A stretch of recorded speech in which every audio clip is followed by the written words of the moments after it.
रतिरपि त्वय्यर्चिनं चापि ते हस्तावञ्जलैकथाश्रुतिरतः कर्णोक्षिसम्प्रेक्षते स्वस्तत्यां व्यसनं शिरोनतिपरम् सेवीदृशीयेन ते तेजस्वी सुजनोऽहमेव सुकृति तेनैव तेजः पते तेनैव तेजः पते। बोले देवादिदेवी खजारण अतिशयकारी श्री पद्म प्रभ भगवान की। प्रणाम गुरु आचार्य भगवान श्री ज्ञान सागर जी महाराज की। संत श्रोमणी आचार्य गुरुवर श्री विद्यासागर जी महाराज की। पूज्य निर्यापक मुनि पुंगव श्री सुधा सागर जी महाराज की।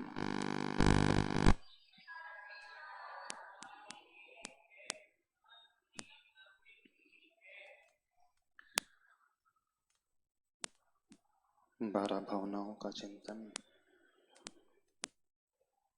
इन 12 भावनाओं में हर भावना अपने आप में बहुत गहरे भाव लिए हुए है। हर भावना हमारे चित्त को रूपांतरित करती है। हर भावना की समझ यदि हमारे भीतर पैदा हो जाए, नियम से हमारा राग, नियम से हमारा जो द्वेष का भाव भीतर रहता है, वो कषाय की परिणति भीतर रहती है, अवश्य घटती है। दुनिया में बहुत सारी धारणाएं प्रचलित हैं, दुनिया में बहुत सारे मार्ग प्रचलित हैं अपने आत्म कल्याण के लिए, लेकिन भगवान महावीर स्वामी के द्वारा बताया हुआ मार्ग एक ऐसा मार्ग है जहां मात्र भक्ति ही नहीं, एक स्टेज पे आकर के हमें अपनी आत्मा को मोड़ना होता है। भक्ति में हम अपनी आत्मा को जोड़ते हैं प्रभु से, अपने आराध्य से, अपने इष्ट से। लेकिन भावनाओं में हम अपने आप को मोड़ते हैं, अपनी आत्मा को पलटते हैं, एक नई ही दिशा देते हैं। भक्ति में हम ऐसे व्यक्तित्व को खोजते हैं जिसके आगे अपने दुख दर्द को हम कह सकें। भक्ति में प्रार्थना होती है, लेकिन आध्यात्मिक भावनाओं में ध्यान की ओर बढ़ने वाली एक परिणति होती है। पूज्य आचार्य भगवान हमेशा कहते हैं, हम सभी के लिए जब जब साधक को ध्यान करना हो, सामायिक करना हो, निर्विकल्प होना हो, तो उसे भावनाओं का चिंतन करना चाहिए, भावनाओं का आलम्बन लेना चाहिए। भावना एक ऐसा माध्यम है जीवन में जो हमारा जुड़ाव स्वयं से करने वाली होती है, हमारा परिचय स्वयं से कराने वाली होती है। क्योंकि व्यक्ति की जिंदगी इतनी आपाधापी भरी हुई है, 24 घंटा वो बाहर ही भागता है। 24 घंटा जो सोचता है, विचारता है, सिर्फ बाहर के लिए, परिवार के लिए, दुनिया के लिए। बहुत कम समय वो अपने लिए निकाल पाता है, बहुत कम समय इस चिंतन के लिए निकाल पाता, भावना के लिए निकाल पाता है कि जहां वह पर को न देख करके स्व को देखने की कोशिश करता है। ये दूसरी भावना का जो वर्णन चल रहा है, अशरण भावना, उसमें आचार्य कुंद कुंद भगवान कहते हैं, व्यक्ति संसार के, परिवार के, घर के स्वरूप को समझ करके, शरीर के स्वरूप को समझ करके, इसकी निस्सारता को समझ करके सर्वप्रथम वो एक खोज करता है, शरण का स्थान ढूंढता है प्रभु आदि के, पंच परमेष्टि आदि के चरणों में। लेकिन हमेशा प्रभु के चरणों में ही नहीं रहता है, फिर एक कोशिश और करता है। वो यह भी खोजने की कोशिश करता है कि आखिर जो प्रभु बन गए हैं वो बने कैसे हैं। प्रभु ने जो अवस्था पाई है वो पाई कैसे है। वो अनंत तक पहुंचे हैं तो उन्होंने किया क्या है अपने जीवन में। भक्ति में सिर्फ हम उनका गुणगान करते हैं, लेकिन जब एक चिंतन भीतर से पैदा होता है, क्या कभी ऐसा भी हो सकता है मेरे साथ कि मैं भी कुछ कुछ प्रभु जैसा बन सकूं, कुछ कुछ बड़ों जैसा बन सकूं, कुछ कुछ गुरु जैसा बन सकूं, पंच परमेष्टि जैसा बन सकूं। प्रारंभिक भूमिका में वो आता है, सोचता है उन्हीं के गुणों के बारे में, लेकिन धीरे धीरे उसका पुरुषार्थ एक नई ही दिशा की ओर बढ़ने लगता है, और वह दिशा ऊर्ध्व दिशा कहलाती है, ऊपर की दिशा कहलाती है। फिर वह यह चिंतन करता है कि नहीं, जिन्हें मैं आराध्य मान रहा हूं, जिन्हें मैं पूज रहा हूं, उपासना कर रहा हूं, क्या ये हमेशा से आराध्य रहे, क्या हमेशा से ही पूज्य पना इन्होंने अपने भीतर ही पाया, कि पहले कभी ये ऐसे भी थे जो पूज्यता की श्रेणी में नहीं आते हैं। यानी वो अतीत की ओर झांकता है। किसके अतीत की ओर झांकता है जानते हो? प्रभु के अतीत की ओर झांकता है। अभी अपने अतीत की ओर नहीं झांक रहा, वो प्रभु के उस पास्ट को देखने की कोशिश करता है, उस भूतकाल को देखने की कोशिश करता है, जिन प्रभु की आज मैं पूजा कर रहा हूं, प्रार्थना कर रहा हूं उनके चरणों में बैठ करके, क्या ये अनादिकाल से ऐसे आए हैं? जैसे ही उनके चरित्र को पढ़ने की कोशिश करता है, पुराणों को पढ़ता है, तो एकदम से वो हिल जाता है। वो रियलाइज करता है, अभी तक तो मैं मान रहा था कि ये अनंत काल से ऐसे थे, लेकिन जब उसे पता चलता कि नहीं, चाहे वो पद्म प्रभु भगवान हो, चाहे महावीर भगवान हो, वे अनंत काल से भगवान नहीं रहे। वे अनंत काल से ऐसी अवस्था में नहीं रहे। पहले कैसी अवस्था में थे? पहले ठीक वैसी ही अवस्था में थे जैसी आज मैं वर्तमान की अवस्था में हूं। पहले वो भी उतने ही नीचे वाले स्थान में थे जिस स्थान पे मैं हूं आज बैठा हुआ हूं। पहले वो भी उसी पापों में डूबे रहते थे जैसा आज संसारी व्यक्ति पापों में डूबा रहता है। पहले वो भी संसार के वे ही कार्य करते थे जैसा आज हर संसारी व्यक्ति करता है। घर परिवार में रचा पचा है, व्यापार में रचा पचा है, दुकानों में रचा हुआ है, विषय कषायों में उलझा हुआ है। बोले नहीं, मैं ही अकेले नहीं उलझा हूं, भगवान भी पहले ऐसे उलझे थे। जब ये वो चिंतन करता है, पढ़ता है इस पुराण ग्रंथों को, प्रभु के चरित्र को, और जो भीतर से इस प्रकार की दृष्टि रखता है, तो अंदर से एकदम से वो हिल जाता है। उसे आश्चर्य होता है कि ये प्रभु अनंत काल से प्रभु नहीं है, ये तो अभी बने हैं। बाकी इनका अतीत जो अनंत काल का है, बिल्कुल वैसा ही अतीत है, अतीत था जैसा मेरा आज वर्तमान है। तो उसे एक संबल मिलता है, उसे एक दृढ़ता मिलती है। उसके भीतर जो हीन भावना बैठी रहती है कि नहीं, मैं जिंदगी में कुछ नहीं कर सकता हूं, मैं जिंदगी में ऊंचाइयों को नहीं छू सकता हूं, मैं जिंदगी में बड़े काम नहीं कर सकता हूं, मैं तो बहुत दीनहीन हूं, मैं तो बहुत अभागा सा हूं, बहुत गरीब हूं, बहुत कमियों में रहने वाला हूं, मेरे भीतर ये है वो है। ये भावना उसे जो एकदम नीचे गिरा देती थी, उसे एक संबल मिलता कि नहीं। कौन सा संबल मिलता है? किसे देख करके वो संबल पा रहा है? जैसे आप मान लीजिए किसी ऐसे व्यक्ति को जानते थे जो आज से 10 साल पहले तक एकदम गिरा हुआ था, व्यसनों में डूबा रहता था, कुछ काम धंधा नहीं करता था, इधर उधर के ही कार्य करता था, लेकिन 10 साल के भीतर उसने ऐसा चेंज अपने भीतर लेकर के आया कि पहले तो वो कहां जमीन में था और आज वो आसमान में पहुंच गया। तो आश्चर्य होता है जब वो व्यक्ति जो जमीन से उठ करके आसमान में पहुंच सकता है, क्योंकि मैं तो उसके अतीत को भी जानता हूं, मैंने उसके उस घर को भी देखा है, उस परिस्थिति को भी देखा, उसकी उस गरीबी को भी देखा, उसके व्यसन वाले कार्य को भी देखा है। उस समय तो एकदम पतित था, गिरा हुआ था, लेकिन अचानक क्या हुआ इसके जीवन में कि एकदम ये पूरा का पूरा बदल गया। 180 डिग्री चेंजेस आ गया। पहले जो एकदम साउथ पोल में था वो नॉर्थ पोल में पहुंच गया, जो नीचा था वो ऊंचा पहुंच गया। तो व्यक्ति के अंदर एक जिज्ञासा पैदा होती, आखिर उसने जिंदगी में किया क्या ऐसा जो एकदम फकीर से अमीर बन गया, जो एकदम जीरो से हीरो बन गया, जो शून्य से शिखर पर पहुंच गया।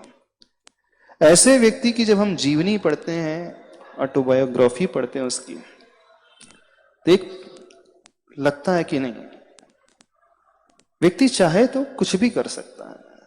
आता है कि उत्साह जागृत होता है, मोटिवेशन मिलता है नहीं।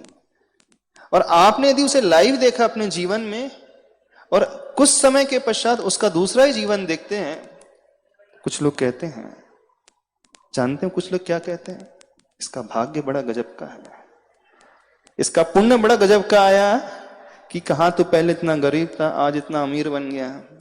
लेकिन जो सही दृष्टिकोण रखते हैं, वस्तुस्थिति को देखने वाले होते हैं, वो भाग्य पर नहीं डालते हैं। वो क्या खोजते हैं, आखिर इसने जिंदगी में पुरुषार्थ कौन सा किया है, मेहनत क्या की है कि इतना बदल गया है। जब वो ये कार्य कर सकता है तो मैं क्यों नहीं कर सकता हूं। आप लोग भी बहुत सारे प्रथमानियों ग्रंथों को पढ़ते हैं, पढ़े नहीं पढ़े? आपने रामचंद्र जी का चरित्र पढ़ा होगा, आपने महावीर भगवान का चरित्र पढ़ा होगा, आपने सलाका पुरुषों का चरित्र पढ़ा होगा, बहुत सारे, चाहे वो पद्म पुराण हो, प्रद्युम्न चरित्र हो, श्रेणिक चरित्र हो, कितने भी चरित्र उठा करके देख लो। 24 तीर्थंकर भगवान के आपने उस पुराण ग्रंथों को पढ़ा होगा। जब आप उनके अतीत को, भूतकाल को पढ़ते हैं तो कौन से एंगल से देखते हैं उनके अतीत को, चरित्र को? कोई व्यक्ति एक एंगल लेकर के आता है कि कहां तो महावीर भगवान की जीवनी पूर्व भव में कैसी थी और आज वो कैसे ऊंचे पे स्थान पे पहुंच गए, आज वो पूज्य बन गए, भगवान बन गए। लेकिन कल तक पुराने भवों में वो कैसे थे, जैसा आज मैं हूं। भगवान के वर्तमान को देख करके हमें अपना भविष्य याद आ जाना चाहिए। भगवान के भूतकाल को देख करके हमें अपना वर्तमान देखना चाहिए। तो जो भगवान का भूतकाल है, अतीत है, हमारा वर्तमान है, और भगवान का वर्तमान हमारा भविष्य है। यदि ये देखने की कला जिसने सीख लिया, वो व्यक्ति दुनिया में कभी नीचे रह नहीं सकता। वो व्यक्ति बहुत आगे बढ़ जाएगा, क्योंकि ज्यादा अंतर नहीं है उनमें और हम में। ज्यादा अंतर नहीं है, सिर्फ अंतर इतना ही है, उन्होंने उसे उद्घाटित कर लिया, प्रकट कर लिया, हमारे भीतर वो ढका हुआ है, छिपा हुआ है। जब जब आप भगवान महावीर स्वामी की को देखते हैं, उनकी प्रतिमा को देखते हैं, कभी इस ढंग से भी देखा है? क्यों? भगवान महावीर की जब दर्शन करते हो आप लोग, कभी इस ढंग से भी देखते हो? भगवान महावीर के चरित्र को जब आप पढ़ते हो तो कभी इस ढंग से भी एनालाइज करने की कोशिश करते हो? कहां तो प्रभु का जीवन कौन कौन सी पर्याय में नहीं गए वो? एक इंद्र की पर्याय में, पेड़ की पर्याय में, 2 इंद्र की पर्याय में, पशु की पर्याय में, गधे की पर्याय में, स्त्री की पर्याय में, वेश्या की पर्याय में, कौवा के पर्याय में। कहां तो ऐसी पर्याय जिसके बारे में बोलना भी अच्छा नहीं लगता। किस जीव की हम बात कर रहे हैं? अरे गरे नत्थु गरे की बात नहीं कर रहे। किसकी हम बात कर रहे हैं?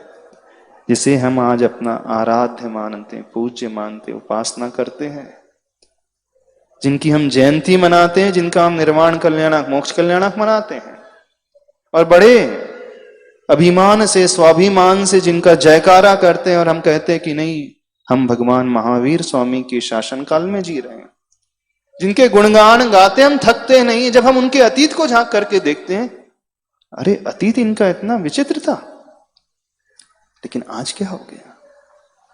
जो थोड़ी खुली आंख से देखने वाला व्यक्ति है, तुरंत अंदर से महसूस करता है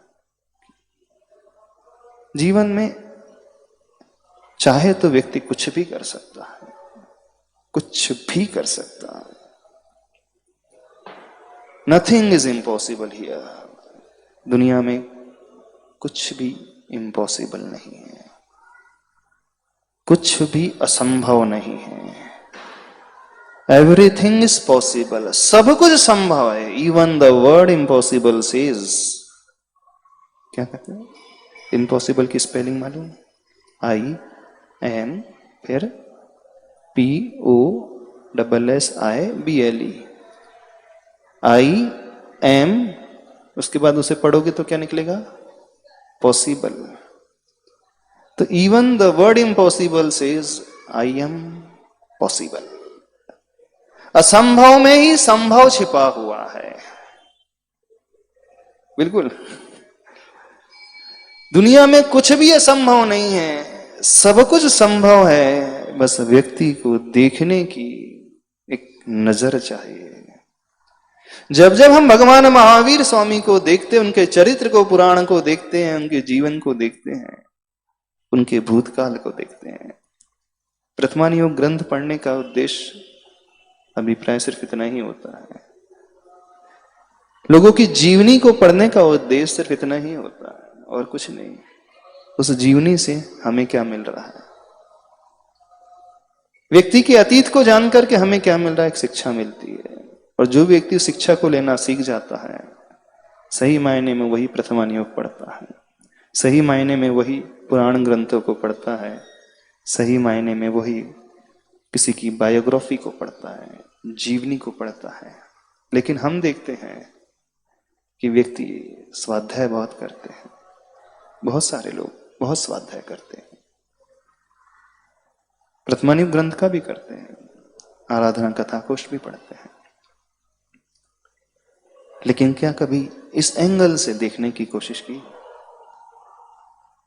कभी हमने, आप लोगों ने इस दृष्टिकोण से देखने की कोशिश की?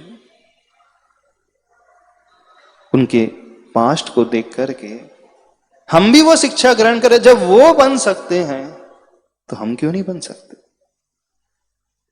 प्रार्थना में वो सिर्फ गुणगान करता है, भक्ति में गुणगान कर रहा है, लेकिन जब वो भावना में उतरता है, चमत्कार देखना भावना का।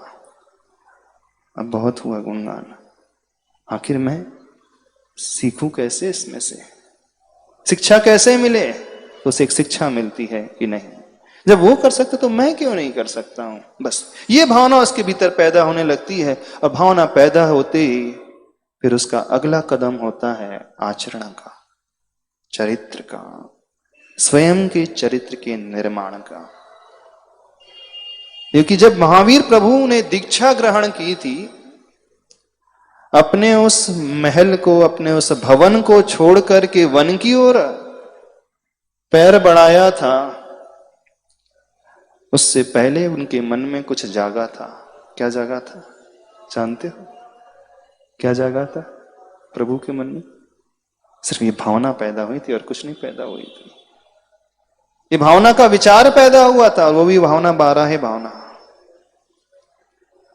और कोई भावना नहीं, ये 12 ही भावना। उनके मन में वो विचार, उनके मन में वो भावना पैदा हुई, और अगला कदम उनका आचरण का, चरित्र का था। आप सभी लोग भावना पढ़ते हैं, 12 भावना पढ़ते हैं, पढ़ते हो, प्रतिदिन पढ़ते हैं, कुछ लोग नियम से पढ़ते हैं। सामायिक में कहा जाता है चिंतन करना चाहिए, भावना भाना चाहिए, कहा जाता है।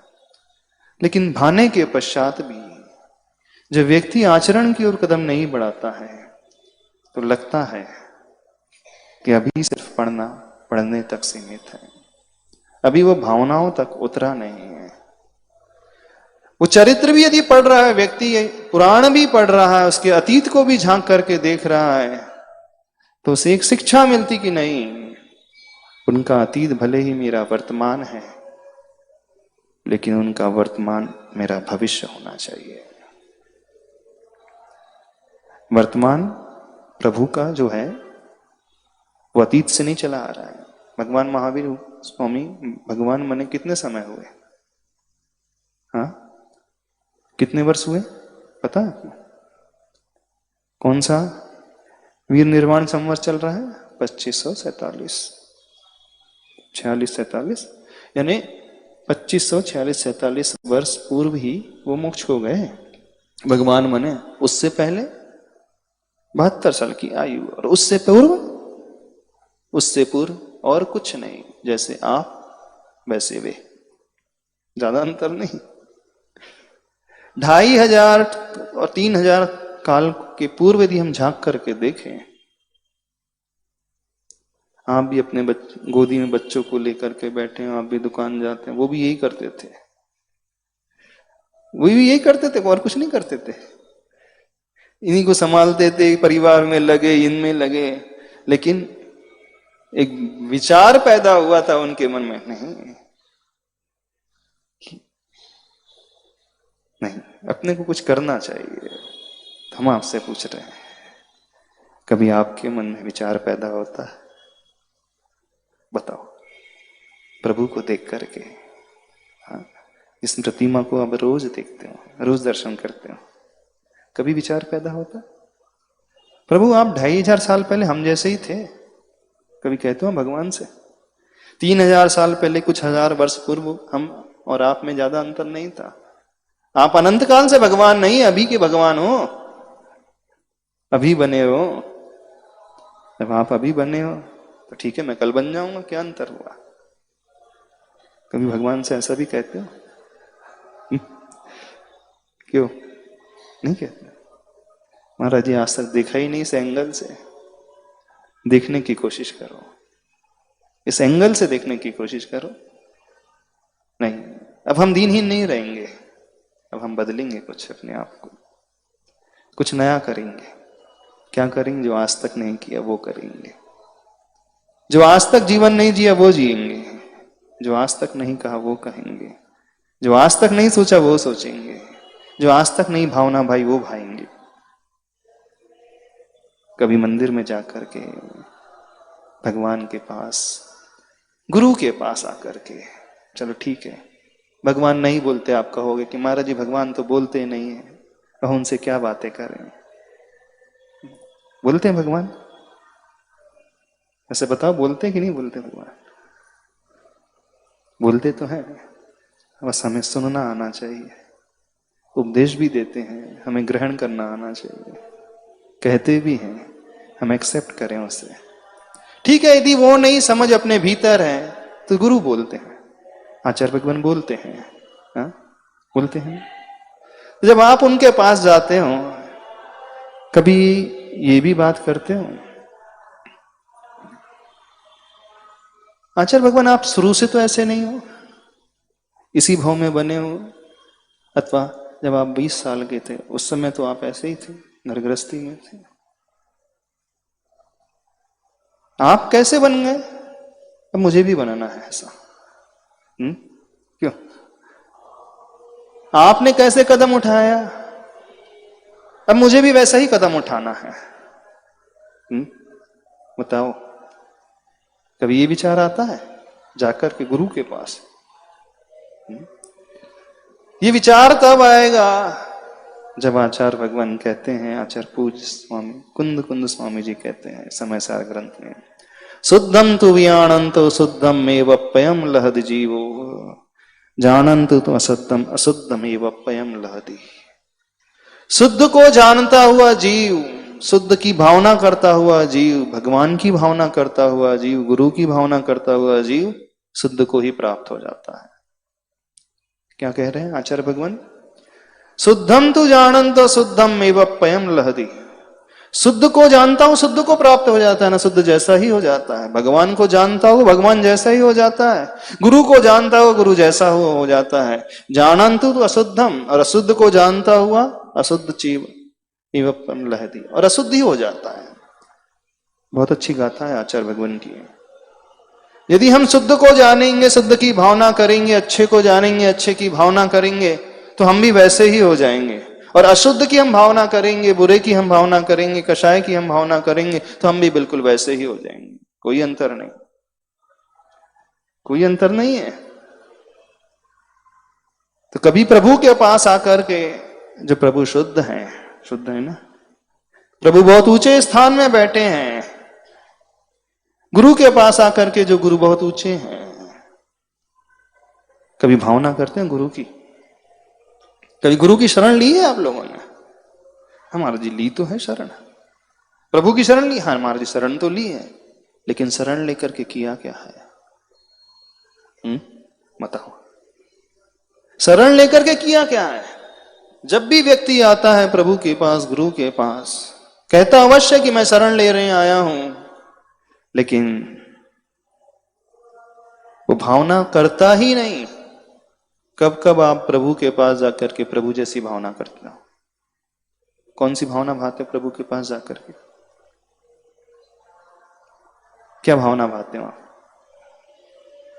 गुरु के पास जाकर के कौन सी भावना भाते हैं? चलो ठीक है, प्रभु नहीं बोल रहे हैं, समझ में आ गया, भगवान नहीं बोलते हैं, ठीक है, गुरु तो बोल लेते हैं। गुरु के पास जाकर कौन सी भावना भाते हो? कौन सी भावना भाई? गुरु की शरण लेकर कौन सी भावना भाई? क्या उस शुद्ध की अवस्था की भावना भाई है, जैसे आचार्य भगवान कह रहे हैं? क्या भगवान बनने जैसी भावना, गुरु जैसे बनने जैसी भावना, आत्म विकास प्राप्त करने की भावना, शरण लेकर के कौन सी भावना भाई है? शरण लेने कहा है और आप शरण ले भी रहे हो, लेकिन शरण लेकर के करते क्या है? हमारा जी बहुत कुछ करते हैं। बेटे की शादी नहीं हो रही है, लड़की नहीं मिल रही है, दुकान नहीं चल रही है, बीमारी बहुत जोर से लगी है, बहुत दिनों से लगी है, यही प्रभु बहुत परेशान है, बहुत विकट समस्या है, आपकी शरण आया हूं। किसकी शरण आया हूं? आपकी शरण आया हूं, बहुत परेशान हूं, बहुत परेशानी चल रही है, और ये परेशानी आज की नहीं, महीनों की नहीं, बरसों की हो गई है, पुरानी सी हो गई है। अब इस परेशानी में मैं कहां जाऊं, किसकी शरण लूं? इस कारण मैं आपके पास आ गया हूं। और आपके पास आकर के कौन सी भावना भा रहा हूं? बताओ। शुद्धम तो वियानंतो। कब जाकर के व्यक्ति प्रभु की भावना भाता है शरण लेकर के? कब जाकर के व्यक्ति गुरु की भावना भाता है शरण लेकर के? कब आचार्य भगवान के पास जाकर के आप भावना भाते हो? उनकी शरण लेकर के, अथवा जहां भी आप जाते हो, कब आपने भावना? हमेशा व्यक्ति शरण लेता है, लेकिन अशुद्ध की भावना भाता है, शुद्ध की भावना नहीं भाता कभी भी। आज तक जो भावनाएं भाई गई हैं, वह अशुद्ध की भावना भाई गई हैं।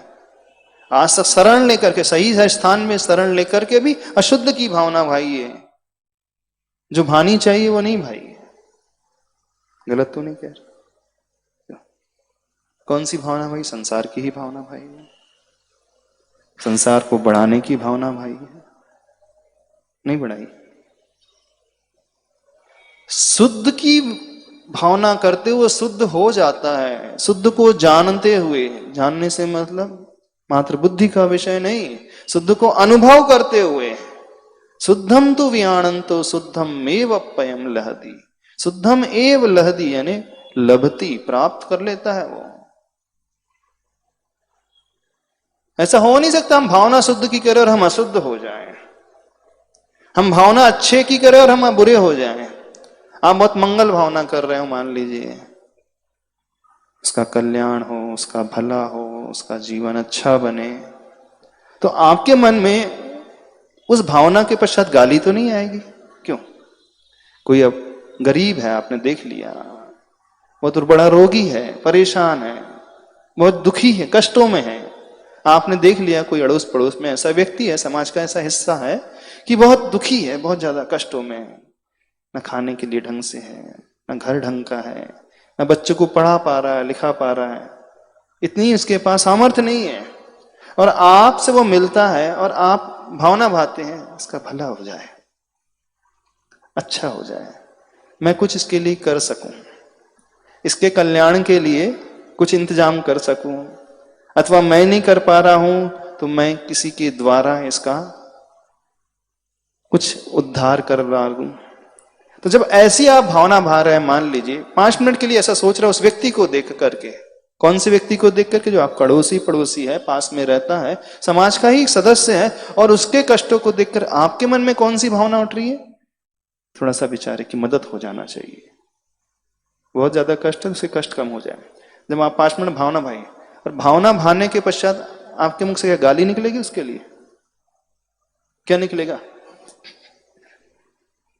गाली तो नहीं निकलेगी ना, संवेदना भरे शब्द ही निकलेंगे, सहानुभूति वाले शब्द निकलेंगे, उसकी हेल्प कर ले इस प्रकार के शब्द निकलेंगे, ना कि उसे हम गिरा दें, ऐसे शब्द तो नहीं निकलेंगे। वैसे भी गिरा हुआ, वैसे भी वो डूबा हुआ है, कष्टों में है, तो ये शब्द तो निकल ही नहीं सकते कि उसके कष्ट और बढ़ जाएं, उसको और ज्यादा दुख हो जाए आपके शब्दों को सुनकर के, ऐसा निकल ही नहीं सकता। क्यों? क्योंकि आप कौन सी भावना भा रहे हैं? उसके कल्याण की भावना भा रहे हैं, उसके कष्ट दूर होने की भावना भा रहे हैं। तो जब व्यक्ति 5 मिनट के लिए भी वो भावना भाएगा और वो सामने है, आपके समक्ष मिल गया, तो आप उसे अपशब्द नहीं कहोगे कभी भी, इम्पॉसिबल है। क्योंकि हम भावना मंगल से भरे हुए हैं, उसके कल्याण की भावना से भरे हुए हैं, तो उसके अच्छे के लिए ही कुछ शब्द निकलेंगे, बुरे के लिए तो निकल ही नहीं सकते। ये होता है ना जीवन में, ऐसा तो नहीं होता अच्छा सोच रहे हो और बोल गलत रहे हो, बिल्कुल नहीं होता है। जब लौकिक व्यवहार में ऐसा होता है, तो जब व्यक्ति प्रभु की शरण ले रहा है, गुरु की शरण ले रहा है, तो वहां कौन सी भावना भाई जा रही है? क्या उस शुद्ध को पाने की भावना भाई जा रही है, कि संसार को बढ़ाने की भावना भाई जा रही है? कौन सी भावना? शरण प्रतिदिन ली जा रही, दिन में 3 बार ली जा रही है, वो तो मंदिर में आकर के, और घर में रहते हुए, दुकान में रहते हुए भी शरण ली जा रही है। व्यक्ति नाम स्मरण कर ही लेता है अपने इष्ट का, अपने प्रभु का, नमोकार मंत्र का, गुरु का नाम बोल ही लेता है, 9 बार नमोकार मंत्र पढ़ ही लेता है, सोते जागते समय इतना तो कर ही लेता है, दुकान खोलता है तो पढ़ लेता है, बंद करता है तो पढ़ लेता है। मात्र मंदिर में नहीं शरण ले रही आ रही है, मंदिर के अलावा अन्य क्षेत्र में रहते हुए भी व्यक्ति बोल रहा है। लेकिन बोलते हुए भी, जैसे उस दृष्टांत में हमने कहा कि गाली नहीं निकलेगी, बल्कि उसके भले के शब्द निकलेंगे। तो प्रभु की शरण, पंच परमेष्टि की शरण लेते हुए भी हमारा क्या परिवर्तन होगा भीतर से? बिल्कुल तदरूप ही परिवर्तन होगा, उस रूप ही परिवर्तन होगा जैसे वे बने हैं। यानी उनका आश्रय लेकर के अंततो गत्वा हमें उस रूप ही होना है, अपनी आत्मा को उस रूप बनाना है। समझ में आ रही बात? नहीं समझ में आ रही? कठिन है महाराज जी, कभी विचार ही नहीं आता। प्राय अधिकांश विचार आता ही नहीं है। उनके लिए कह रहे हैं जो रोज आते हैं, जो नहीं आते उनके लिए नहीं कह रहे हम।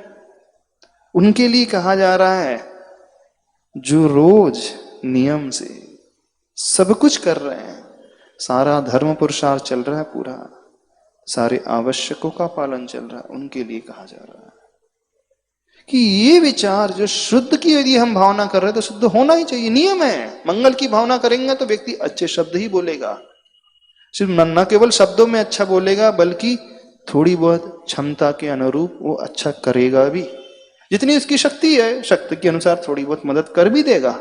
यानी अच्छी भावना भाने का परिणाम क्या निकला आपके जीवन में? आपने उससे अच्छा बोला ही, और साथ में शक्ति के अनुरूप कुछ अच्छा किया भी, अथवा नहीं कर पाए तो किसी से करवा दिया। यही होता है ना, संसार में ऐसी होता है। लेकिन इस क्षेत्र में आकर के क्या हो जाता है? इस क्षेत्र में आकर के क्या कर लेते हैं सभी लोग? शुद्ध के पास आकर के भी अशुद्ध की भावना है। यदि जिंदगी में कुछ करना है तो हम जिसकी शरण ले रहे हैं बस उस जैसी भावना भाना शुरू कर दें। जिसकी भी शरण ले रहे हो, आप महावीर भगवान की शरण ले रहे हैं तो महावीर भगवान को देखें, उनके अतीत को देखें। ये नहीं कहना कि महाराज जी तो बहुत कठिन है, हमारे बस की नहीं है।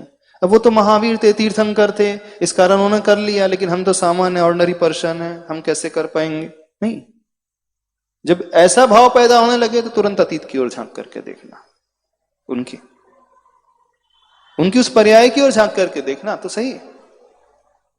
हो सकता है वे उस पर्याय में आपसे हमसे भी गए बीते रहे होंगे, नहीं रहेंगे। एक जीव है जो अकौआ का फूल होता है ना, अकौआ एक सफेद जो फूल है, आंख का दूध निकलता, आंख बोलते हैं, आंख, इसमें सफेद दूध निकलता है। भगवान महावीर का जो उस पर्याय में भी गया, एक इंद्री वनस्पति का एक, जो बोल नहीं सकते, सोच नहीं सकते, मन नहीं है, अन्य इंद्री नहीं, मात्र एक इंद्री, स्पर्शन इंद्री, और कोई इंद्री नहीं है। उस पर्याय की तुलना में तो अभी वर्तमान में सभी लोग मन वाले हैं, संगी पंचेंद्री नहीं है, तो उस पर्याय से तो बहुत अच्छे हैं। आज वर्तमान में यदि कोई व्यक्ति यह कह करके टाल दे कि नहीं, अब वे तीर्थंकर थे, उन्होंने कर लिया, लेकिन हम तो बहुत सामान्य व्यक्ति हैं, हम क्या करेंगे? तुरंत उनके अतीत को झांक करके देखना,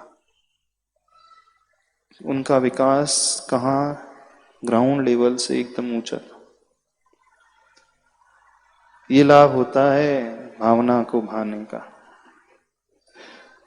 तो कौन सी भावना करना? जिसके पास आ रहे हो, पंच परमेष्टि में जिसके पास की भी शरण ली जा रही है, चाहे वो अरिहंत हो, चाहे वो सिद्ध हो, चाहे वो आचार परमेष्टि हो, चाहे उपाध्याय परमेष्टि हो, अथवा साहू परमेष्टि, साधु परमेष्टि हो, जो भी परमेष्टि हो, शुद्ध को जान करके शुद्ध जैसी भावना, मतलब उनको जान करके उन जैसी भावना, सीधा सा नियम है। और यही नियम आपके संसार के क्षेत्र में भी लगता है। आप किसी करोड़पति से मिलते हो, अमीर आदमी से मिलते हो, बड़ा बिजनेसमैन है, बहुत अच्छा चल रहा है, कौन सी भावना पैदा होती है उसको देख करके? मुझे भी इस प्रकार से कुछ करना है जिंदगी में। ऐसी नहीं होती। सेम फील्ड में, मान लीजिए आप और वो दोनों सेम फील्ड में, बिजनेस के क्षेत्र में, एक ही फील्ड, एक ही प्रकार का बिजनेस है, और वो बहुत ऊंचा है, बड़ा बिजनेसमैन है, अच्छा टर्नओवर है, और आप उससे मिलते हो, तो मिलने के पश्चात कौन सी भावना पैदा होती है? यही भावना होती है ना, इसका बिजनेस बड़ा अच्छा चलता है, टर्नओवर भी बहुत अच्छा है, कस्टमर भी हमेशा लाते रहते हैं, इसकी पेमेंट भी हमेशा आती रहती है, इसे नुकसान भी नहीं होता है, इसका माल बनते ही पूरा बिक जाता है, लेकिन हमारा बिकता नहीं है। तो उससे मिलकर के क्या भावना पैदा होती? आखिर कर क्या रहा है, कैसा कर रहा है, किसी कोई परेशानी नहीं हो रही है, मुझे परेशानी हो रही है, तो कौन सी भावना पैदा होगी? उस जैसे होने की भावना पैदा होगी। ये होना होता है। आप जिस क्षेत्र में बिजनेस कर रहे हो, तो आप उसे देखोगे जो आपसे ऊंचा है, उसी क्षेत्र में अच्छे से कर रहा है, और उससे मिलकर के वैसी ही होने की, शुद्ध को मिलकर के शुद्ध जैसी भावना, अशुद्ध से मिलकर के अशुद्ध जैसी भावना। तो प्रभु के पास, गुरु के पास आकर के कौन सी भावना, आचार्य भगवान को याद करके कौन सी भावना, कौन से गुण की भावना, कौन से गुण की शरण? कल आपसे एक बात कही थी,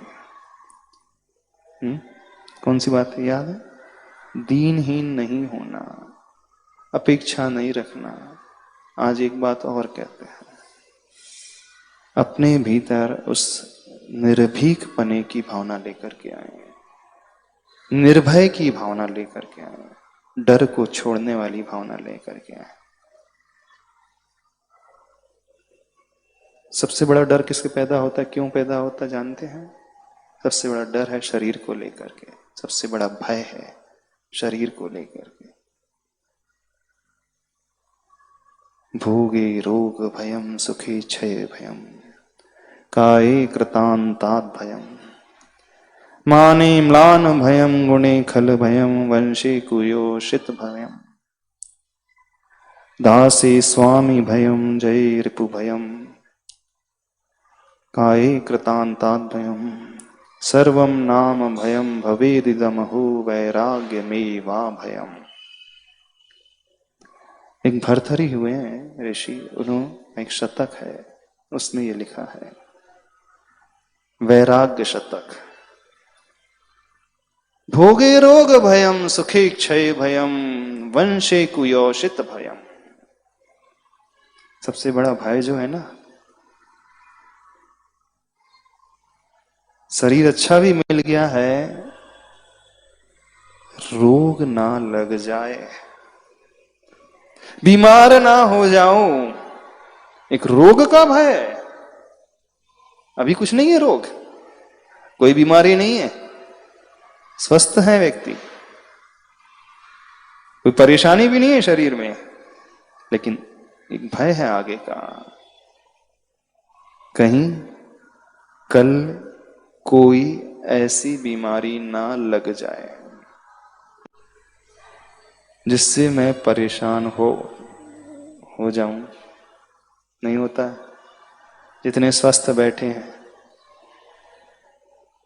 मेरी भोगोपभोग की सामग्री छूट जाएगी, मेरा जीवन इस प्रकार का हो जाएगा, मेरा शरीर जो अच्छे से चल रहा है अभी,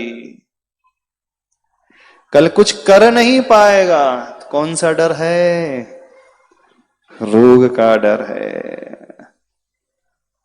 डर है ना, अच्छों को, बड़े बड़े पहलवानों को। भोगे रोग भयम सुखे क्षय भयम। सुख मिला है, अनुकूलताएं हैं, सुविधाएं हैं, पैसा है, परिवार अच्छा है, सुख की सारी सामग्री, कोई कमी नहीं। एक भय है क्षय का, नष्ट होने का। अभी तो सुख है, लेकिन अभी तो दुकान अच्छी चल रही है, लेकिन कंपटीशन बहुत बढ़ रही है। मेरे जैसे 4 और खड़े हो गए हैं, मुझे देख करके 4 प्लेयर और आ गए हैं। अब अभी तक तो अच्छा चल रहा है, अभी कोई कंपटीशन नहीं है, अब 4 और आने वाले हैं और 4 आ गए हैं। अब क्या डर लगने लगा? क्यों, क्या डर लगने लगा? डर तो लगने लगा जो मिला है वो छूट ना जाए। काये कृतांतात् भयम। इस काय का भय, शरीर का भय क्या है? वो कृतांत मतलब यमराज, वो यमराज ना आ जाए और उठा करके न लेकर के। कौन कौन से भय से आज ग्रसित नहीं है व्यक्ति? दासे स्वामी भयम जय रिपु भयम वंशे कुयोषित भयम। दास है, नौकर है, तो उसे अपने स्वामी का भय है। आज विजय मिली है तो एक शत्रु का भय है। वंश में कुयोषित यानी ऐसी बहू ना आ जाए जो इस घर को ले डूबे, इस प्रकार का कोई जीव ना आ जाए जो इस नाम को ले डूबे। माने म्लान भयम गुणे खल भयम। मान है, मान सम्मान मिल रहा है, बढ़िया चल रहा है, लेकिन मान भविष्य में मिलेगा कि नहीं? और अभी गुण है, गुणीवान, गुणी हूं मैं, कोई खल ना आ जाए, इस प्रकार के भय से ग्रसित है। और एक सबसे बड़ा भय है सर्वम नाम भयम भवेत। समस्त जीवों को यदि कोई भय है तो अपने नाम का भय है। बस एक चीज इस संसार में है जहां किसी प्रकार का कोई भय नहीं, जानते हो क्या है? उसी में फिर अंत में लिखा उन्होंने, भर्तहरि ने, सर्वम नाम भयम भवेत इदम अहो वैराग्यमेवा भयम। क्या कहा? वैराग्य मेवा भयम। मेवा मतलब मेवा नहीं, वैराग्यम एव अभयम। वैराग्य ही एक ऐसा स्थान है जहां किसी प्रकार का कोई डर नहीं, कोई भय नहीं। वैराग्य को छोड़कर हर जगह जो है भय के अलावा कुछ भी नहीं। हर जगह भय है, हर जगह वो खोने का भय है। सुख है, बच्चे हैं, शरीर है, पैसा है, गुण है, नाम है, मान है, सब जगह खोने का भय है। लेकिन एक चीज ऐसी है जो अभय वाली है, किसी प्रकार का डर नहीं है। और वो कौन सी चीज है? वैराग्यमेव अभयम। वैराग्य ही एक ऐसा स्थान है जो अभय वाला है, कोई डर नहीं है यहां पर। जो वैराग्य से ओतप्रोत हो जाता है उसे कोई डर नहीं। तो जब आप गुरु के पास आते हो, आचार्य भगवान के पास जाते हो, तो कौन सी भावना भाने के लिए कह रहे हैं? थोड़ा सा अपने आप को देखना, मैं किन किन बातों को लेकर के डर जाता हूं। रही शरण गुरु की, गुरु की शरण लेने के पश्चात कौन सी भावना? शुद्धंतु वियाणंतु, उन जैसे होने की भावना। उन जैसे से मतलब जैसे वो वैराग्य से ओतप्रोत हैं, वैराग्य से डूबे हुए हैं। अब आप कहो कि महाराज जी क्या हमको भी महाराज जी बनाओगे क्या आप क्या कहोगे? हम तो गृहस्थी वाले हैं, परिवार वाले, बच्चे वाले हैं सब, तो आप हमको भी महाराज जी बनाओगे क्या? महाराज जी बनने के लिए बिल्कुल नहीं कह रहे, घबराना नहीं। लेकिन जब शरण ले रहे हो गुरु की, तो कम से कम राग में कमी आए तो यही आपका वैराग्य माना जाएगा। पूर्ण वैराग्य में तो वो छूट जाएगा व्यक्ति का सब कुछ, जैसा भगवान महावीर स्वामी का हुआ, सब कुछ छूट गया। लेकिन गृहस्थ है, घर गृहस्थी बसाई है, बच्चे हैं, परिवार है, सब कुछ है। वो अशरण भावना को सोच करके जब शरण ले रहा है गुरु की, शरण ले रहा है प्रभु की, तो कैसी शरण ले? आचार्य भगवान के दर्शन करते हो आप? भावना भी है आप लोगों की। कई लोगों की ऐसी भावना है जो जिन्होंने आज तक दर्शन नहीं किए, है ना, कि दर्शन करने जाना है एक बार। कितने लोग हैं जिन्होंने दर्शन नहीं किया भैया था एक भी बार? सबकी भावना है दर्शन करने की, उनकी शरण लेने की सबकी भावना है। जाकर के क्या मांगोगे उनसे? बताओ, क्या मांगोगे उनसे? आशीर्वाद? क्या मांगोगे उनसे? बताओ तो सही। आशीर्वाद? किस रूप में शरण लोगे? कैसी शरण? उन जैसे होने की भावना मांगोगे? गुरुवर आप जैसा मैं होना चाहता हूं। पूरा ना सही, आधा अधूरा सही। पूरा राग ना छूटे, आधा अधूरा ही छूटे।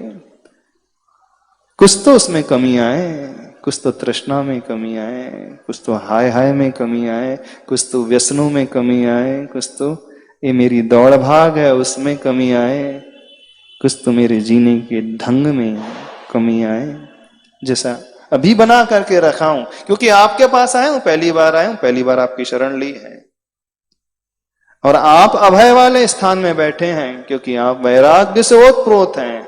दुनिया में एक ही ऐसा स्थान है जो अभय वाला स्थान है, उसके अलावा कोई स्थान नहीं है। न क्षेत्र, न कोई व्यक्ति हमें शरण दे सकता, न क्षेत्र दे सकता। सिर्फ एक जगह शरण मिल सकती है, जब हम उसी भावना से अपने आप को ओतप्रोत कर ले, उसी वैराग्य की भावना से।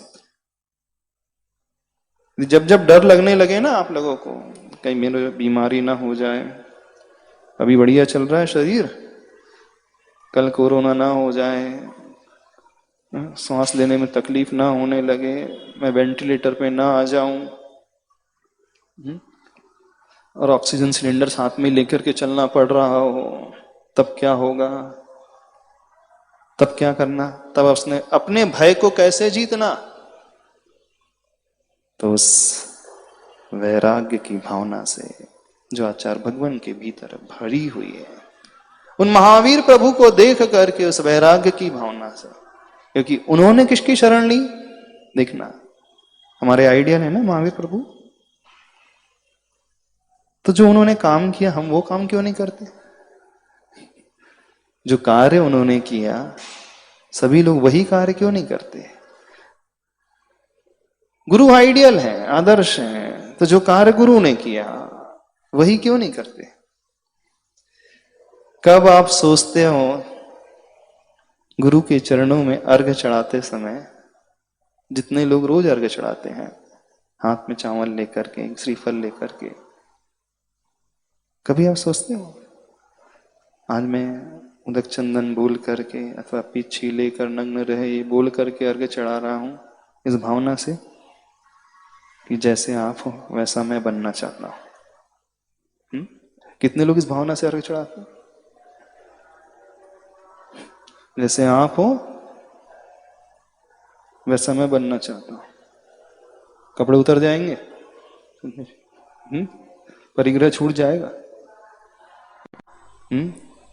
अंतरंग का राग भी छूट जाएगा और अंतरंग का द्वेष भी छूट जाएगा जब गुरु के चरणों में जाकर के अर्घ्य चढ़ाया जाता है, आचार्य भगवान के चरणों में जाकर के अर्घ्य चढ़ाया जाएगा। तो उनकी शरण लेने का अभिप्राय यह है, जैसे उन्होंने उस वैराग्य की शरण ली है, राग को छोड़ करके, द्वेष को छोड़ करके, जब राग छूटता है तो द्वेष भी छूट जाएगा। उन जैसे होने की भावना लेकर के, हमें भी पता है इस भाव में नहीं बन पाओगे क्योंकि बहुत उम्र निकल गई है, अब शरीर साथ नहीं दे रहा, पता है, बीमारी लग चुकी है, शुगर है, बहुत सारी डायबिटिक पेशेंट हैं, कोलेस्ट्रॉल की परेशानी है, बीपी की परेशानी है, सुबह दोपहर शाम रात गोलियां खाना पड़ता है, पता है, लेकिन चढ़ाते समय ये तो भावना लाए, हे प्रभु कब मैं सो मुनि बनूं, हे प्रभु कब मैं ऐसा मुनि बनूंगा। भावना की बात कर रहे हैं, शरण की बात कर रहे हैं।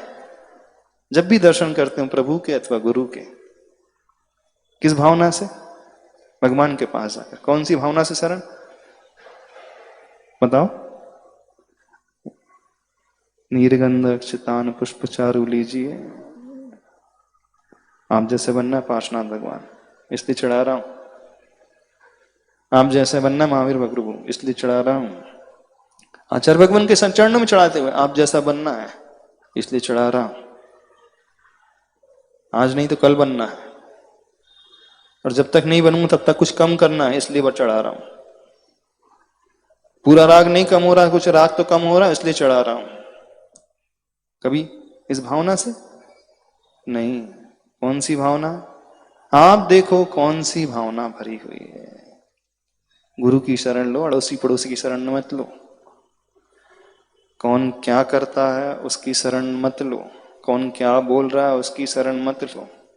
अपना ध्यान जब प्रभु के पास जाओ तो इस भावना को रखते हुए, और कब आएगी? जब व्यक्ति इस बात को समझेगा कि नहीं, भोगे रोग हम सारी जगह भय के अलावा कुछ नहीं है, सिर्फ वैराग्यमेव अभयम, वैराग्यमेव अभयम, इसके अलावा कुछ भी स्थान नहीं है,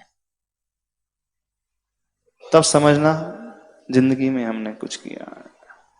अन्यथा जिंदगी ऐसी ही निकल गई है, बची कुची वो भी निकल जाएगी, बची कुची समय के अनुसार वो भी निकल जाएगी, लेकिन कभी तो ये विचार भीतर पैदा होना चाहिए। कोशिश करना, एक भावना लेकर के आना। ठीक है, आज सामर्थ्य नहीं है, शक्ति नहीं है, आज वैसा तीव्र भाव नहीं आ पा रहा है कि मैं छोड़ ही दूं पूर्ण रूप से, लेकिन अंदर से तो कुछ हो, तब मानना हम शरण ले रहे हैं। अभी तो क्या चल रहा है, किस रूप में चल रहा है, हर एक व्यक्ति को इसका अध्ययन करना बहुत जरूरी है। तो जब जब गुरु के दर्शन करो, आचार्य भगवान के दर्शन करो, अथवा आचार्य भगवान की दर्शन की भावना बनाओ, जो सम्यक दृष्टि जीव होता है, जब गुरु की अंजलि में आहार दान देता है ना, आहार दान देता है, तो देते समय जानते हो कौन सी भावना भाता है? आप लोग क्या भावना भा करके आहार देते हो? महाराज जी का आहार निरंतर हो जाए, अच्छे से हो जाए। नहीं, ये भावना भाते हुए आज मैं दे रहा हूं, कभी तो मैं भी ऐसे ही लूंगा। आज मैं दाता बन करके दे रहा हूं, कभी तो मैं भी पात्र बन करके ग्रहण करूंगा। आज मैं भगवान के दर्शन कर रहा हूं, कभी तो मैं भी ऐसा आऊंगा। आज मैं गुरु की चरण की ओर दृष्टि रख रहा हूं, कल कभी तो मैं भी वैसी साधना करूंगा। आहार दान देते समय ये भावना आ जाए, ऐसी शरण लेते समय ये भावना आ जाए, अभी तो मैं दे रहा हूं, कब वह दिन आएगा जब मैं लूंगा। कितने लोगों के मन में आहार देते समय ऐसी भावना आती है? बताओ। इतने सारे दाता बैठे हैं जो देते हैं, रोज आहार देते हैं, क्यों अरिहंत? लेने की भावना आती कभी? नहीं आती। नहीं महाराज जी, हम तो ये सोचते हैं महाराज जी का आहार निरंतर हो, स्वास्थ्य अच्छा रहे, ठीक है, लेकिन ये भी भावना होना चाहिए, कब मैं ऐसा बनूंगा पाणी पात्र पुटाहारा। पाणी पात्र यानी अंजलि रूपी पात्र में, अंजलि पुट में मैं आहार ग्रहण करूंगा। प्रशांत रूपाय दिगंबराय, ये भावना। देवादिदेवाय नमो जिनाय, ये भावना। अभी सब उनकी ओर दृष्टि, लेकिन ये उनका वर्तमान है, लेकिन यही मेरा भविष्य है। तो गुरु के दर्शन करके गुरु के वर्तमान को अपना भविष्य देखना, प्रभु के दर्शन करके प्रभु का वर्तमान अपने अपने भविष्य के रूप में देखना। डरना नहीं, सबसे कह रहे हैं घबराना नहीं कि हमारे बस की बात नहीं होती, तीर्थंकर भगवान अथवा आचार्य श्री के बस की बात है, बड़े लोगों की बस की बात है। बिल्कुल ये नहीं सोचना। सोचना यही कि इनका अतीत भी बिल्कुल ऐसा ही था जैसा मेरा वर्तमान है। जब इनका विकास हो सकता है तो मैं क्यों नहीं कर सकता हूं अपना विकास? समय आपका हो रहा है, करोगे अब जब भी आहार दान दोगे, सभी से कह रहे हैं अंजलि में, तो ये सोच करके अर्घ्य चढ़ाओगे प्रभु को, गुरु को, तो ये भावना रख कर सेवा करोगे, तो यही भावना रख करके जैसी भी हर क्रिया को करोगे तो भावना यही होना चाहिए। ये कहलाता है सही भावना भाने का तरीका। इस अशरण भावना को भाकर के शरण खोजते हुए भी अपने आप को उस रूप बनाने योग्य भावना, तब कहीं जिंदगी में हम कुछ कर पाएंगे। इतना ही कहना पर्याप्त समझते हैं। तब क्या नियम दे दें आज आपको? जब भी दर्शन करोगे भगवान के, गुरु के, क्या सोच करके? एक दिन आप जैसा बनना है, ऊपर ऊपर नहीं, अंदर अंदर, भीतर भीतर। एक दिन किसी इस भाव में ना सही, किसी और भाव में आज शुरू करेंगे भावना, तो इस योग्यता को अवश्य प्रकट कर पाएंगे। हाँ, जितना ही कहना पर्याप्त समझते हैं। एक मंगल भावना से अपने आप को भरें। सभी लोग अपने दोनों हाथों को जोड़ें। अरिहंत में सारा जीवन बना लो, अरिहंत में, अरिहंत से चेतना को सजा लो।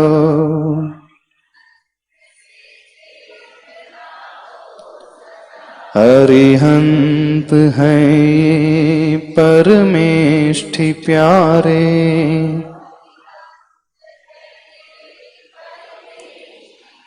भरे श्रद्धा भावों से जग में है न्यारे,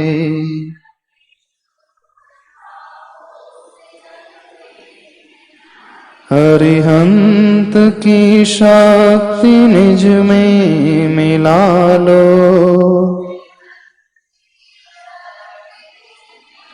अरिहंत से चेतना को सजा लो।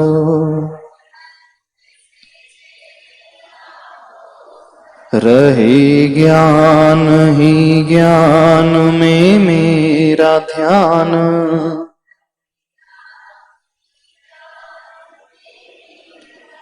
अरिहंत सब दुख हर ले महान,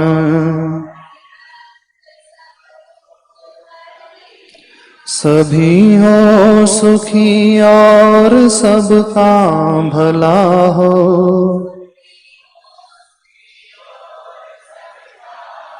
अरिहंत से चेतना को सजा लो।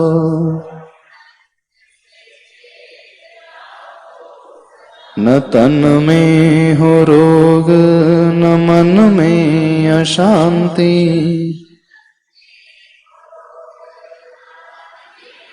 हो सारे जहां में परम शांति शांति, परम शांति हम सभी को मिला लो, अरिहंत से चेतना को सजा लो, अरिहंत में सारा जीवन बना लो, अरिहंत से चेतना को सजा लो। बोले देवादिदेवी खजाराट वर्तमान शासन नायक श्री महावीर भगवान की, संत श्रोमणी आचार्य गुरुवर श्री विद्यासागर जी महाराज। आज का नियम,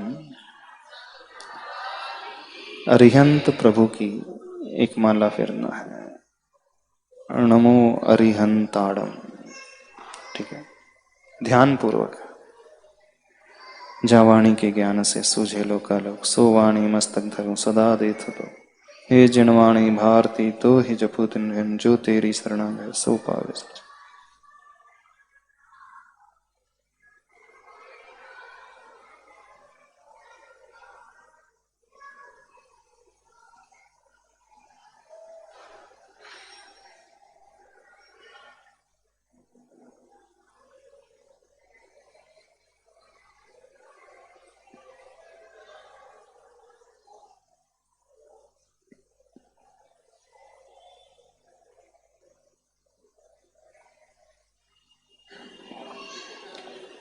अर्घ समर्पित करने के लिए सभी मंच के नजदीक आ जाएं।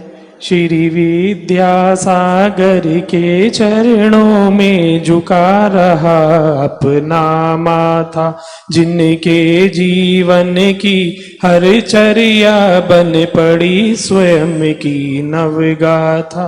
जैनागम का वह सुधा कलश जो बिखराते हैं गली गली, जिनके दर्शन को पा करके खिलती